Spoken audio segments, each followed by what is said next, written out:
It is a great pleasure to be able to accept this award on behalf of my father, Keith Dunstan. It's also rather sad that he could not be here tonight to accept it in person, as he would have so very much liked to have done.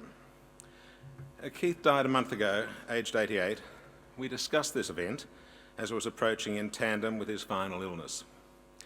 He would have appreciated the company of fellow inductees, especially his old editor, Harry Gordon, and the son of his mentor and boss, Sir Keith Murdoch. Keith was a working journalist all his life, except perhaps for a stint in the Air Force in World War II. Even when he was making wine in retirement on the Mornington Peninsula in the 1990s, he was still a regular columnist with The Age. He started getting published in the Melbourne newspapers in 1944, and he still had bylines to his credit this year.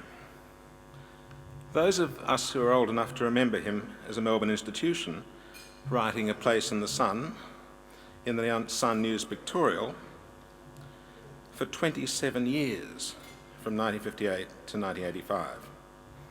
He was, I think, both a remarkable and fortunate figure. He was fortunate to have lived and worked in a great age of newspapers, from the 1950s through to the 1980s, when circulations and readership peaked. He never wanted to be anything but a journalist. The story has been told about how his powerful father, Bill Dunstan VC, who was the general manager of the Herald and Weekly Times, wanted him to be an engineer. Journalists, Dunstan Senior thought, were a disreputable lot, and if his son became one, he would be unlikely ever to earn much money.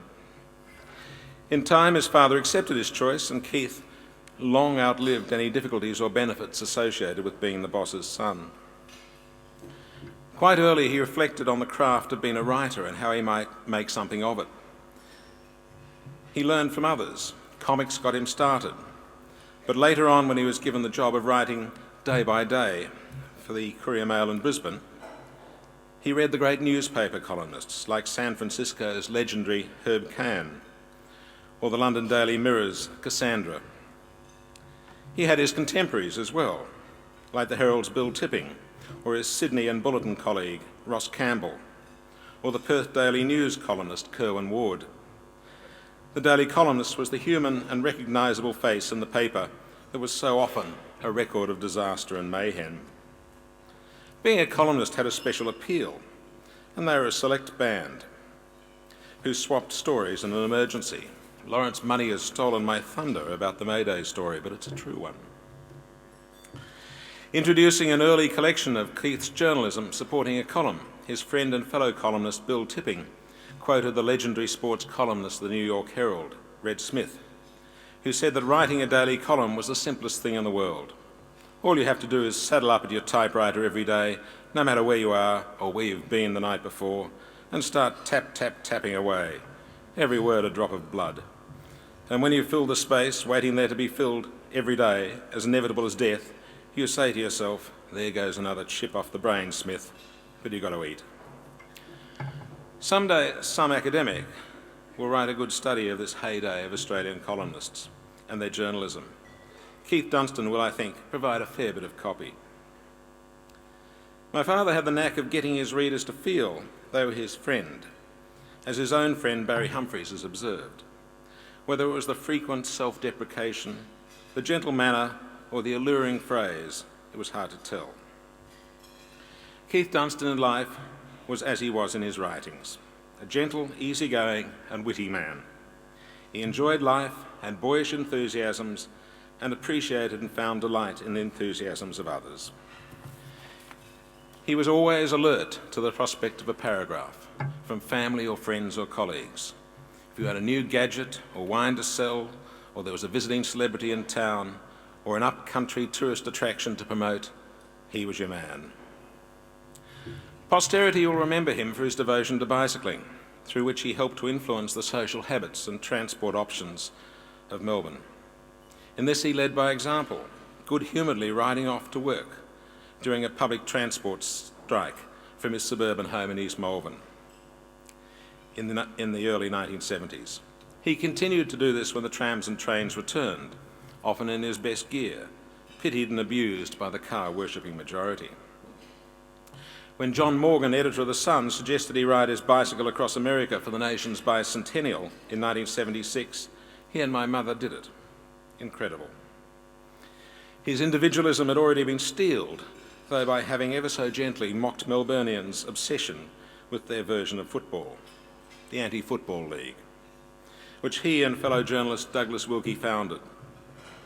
They were the only two non-football writing journalists on the third editorial floor of the Herald Sun building in Flinders Street one Sunday afternoon in 1967. There ought to be some society to protect us from all this, Wilkie said to Dunstan. And so there was. Dunstan saw to that. Very early he realised that he could tap into the gripes and prejudices of others, as well as his own. The societies he formed are a roll call of social causes of the most enduring and amusing kind. The Exit Club was for those who were booted out of restaurants for not wearing a tie. Or the UGG, Ungodly Horror Awards, given to particularly inappropriate examples of modern architecture. He was a good observer of social trends, coming as he did timidly out of the straight-laced world of old Melbourne, with its puritanism and wowsers, prudishness, Sabbatarianism, pompous businessmen and haughty professionals. He chronicled their antics and poked fun, but most of all he poked fun at himself. What a tyro he was for work. I remember as a small boy him tapping away in the hours of the morning, most mornings in fact, whether it was the history of the Melbourne Cricket Club, scripts for Hector Crawford, moonlighting columns for the Bulletin, or just his Saturday feature. Then came the books, The Paddock That Grew, which was the history of the MCG, and his quartet, Wowsers, Knockers, Sports, and Ratbags, which summed up the Australian character. There was a serious side to Keith Dunstan. He enjoyed appearing on television, on Meet the Press. Why he did not have a big television or radio career, I do not know. He spoke wonderfully, had a fine voice, looked as if he was 25 at least until he was in his mid-50s, and could think on his feet. He applied for a political posting in Canberra, but was knocked back. Perhaps he was just too good at what he was doing and too popular with the readers. He never made it into management on the fourth floor at Flinders Street, Walnut Alley, as his good friend, the Herald journalist Noel Hawken, contemptuously called it. They offered him his own room as a sign of status, but he knocked that back. He found that removed from the other reporters, who were too good a source of paragraphs, was a problem. He found also that providing them with good coffee assisted as well. So instead he had a little fenced corral on the edge of a sea of reporters' desks. As we know, he never really retired. No sooner was he at a loose end in 1985 than the Age under Creighton Burns picked him up. Then there were more books to write, some 30 of them by last count, many of them commissioned by admirers or done in conjunction with old friends, like the cartoonist Jeff Hook.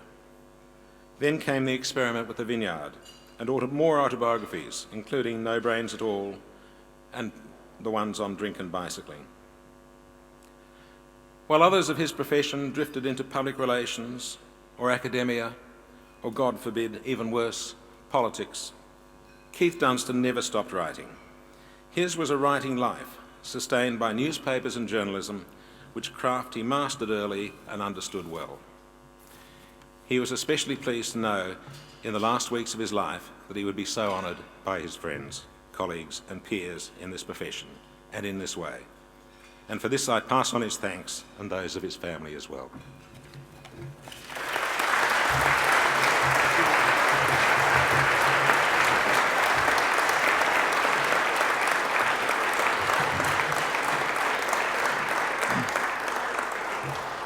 If you got your plaque, David, I'll bring it down. That's okay. In recognition of Keith Dunstan's fine achievements over so many decades, the Melbourne Press Club Committee has decided to rename the annual Quill for Best Columnist the Keith Dunstan Award, starting from next year as well.